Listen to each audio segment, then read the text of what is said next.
بسم الله والصلاة والسلام على رسول الله. حبيباتي، مرحبا بكم في فيديو جديد معايا. نتمنى الفيديو تاع اليوم يلقاكم بخير وعلى خير ان شاء الله. اليوم ان شاء الله يا ربي غادي ندير معاكم عسل منزلي. كنت وعدتكم باش نشارك معاكم طريقتي بالتفصيل الممل باش هكذا اي وحده تجرب الوصفه تنجح فيها باذن الله تعالى. العسل تاع اليوم جد اقتصادي عكس انكم تشروه من المحلات، وصدقوني خواتاتي وصفه ناجحه مليار بالمية، وتحضروها في ربع ساعة فقط ويجي عاقد ما شاء الله عليه كما راكم تشوفوه في الصورة. تقدروا تعسلوا به قريوش، مقروط، بقلاوة، ديروا به الطمينة. المهم الوصفة تاع اليوم غير ما تعطيوهاش يا البنات. نتمنى يا ربي تعجبكم. ما تنساوليش هذاك الجام، وكما العادة نتمنى لكم فرجة ممتعة. إذا بسم الله على بركة الله. كما راكم تلاحظوا هنا أخواتي، هادو هما المقادير ولا المكونات اللي نحتاجوهم باش نحضروا العسل مع بعض. يعني مقادير جد بسيطة.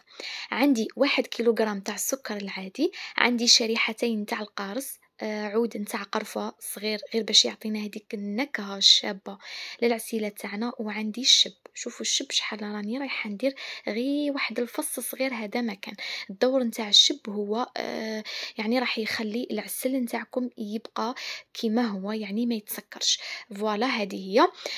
هنا كنت فتحت هذيك الباكي ولا هذاك الكيلو نتاع السكر، وجبت هنا هذا الكاس اللي كامل عندكم، الكاس تاع 220 مليلتر.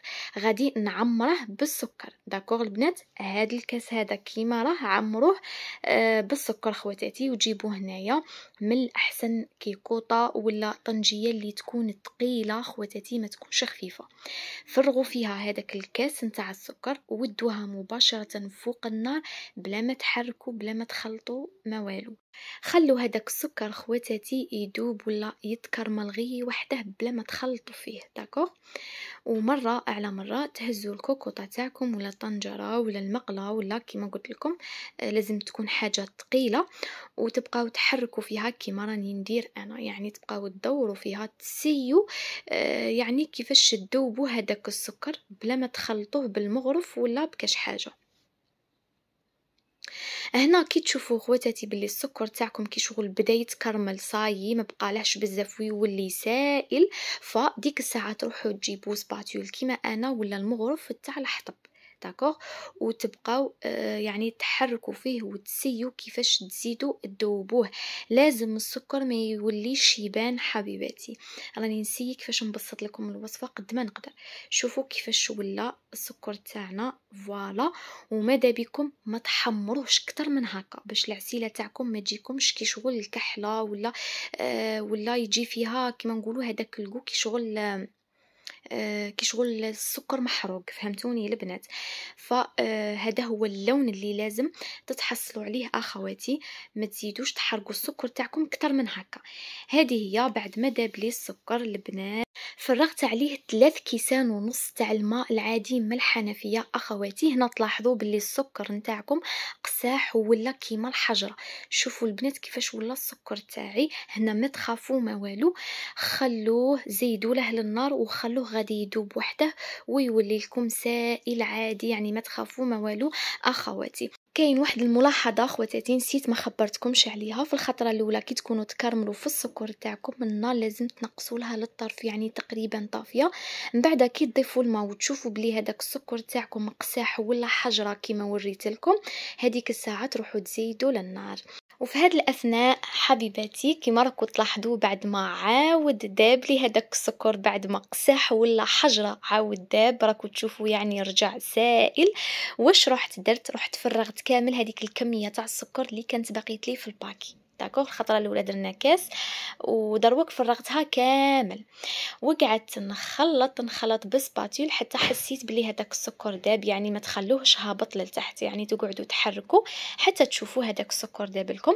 من بعد ضيفوا هذيك الشريحتين تاع القارص والقرفه والشب، وخلوا العسيله تاعكم تطيب وتعقد. هنا كي تبدا في درجه الغليان، يعني كي يبدا العسل تاعكم يغلي حبيباتي، احسبوا له 15 دقيقه قد وطفيوا عليه وخلوه حتى يبرد. هو حتى يبرد باش يعني باش تعرفوا القوام تاعه. مادامه حامي كيما هكا يبقى خفيف. انا هنا واش راني ندير، راني تيستي فيه، يعني درت شويه عسيله في المغرف وراني نمس فيها يعني بصبعي هكا نعرف البنات، نقدر نعرف القوام تاع العسل. اذا شفتوها يعني شفتوه يلصق في صباعكم تحسوا هكذا باللي راهو عاقد سيبون. هنا حبيبتي انا كنت خليته بات، يعني خليته برد برد برد مليح مليح، يعني درته في الليل غدوه من داك يعني صورته معاكم.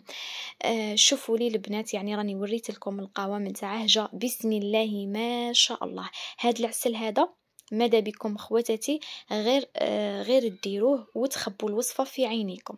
انا هاد الوصفه خواتاتي راني معتمدتها منذ سنوات وما نبدلهاش يا ولو كان، باسكو وصفه ناجحه مليار مليار مليار بالمية.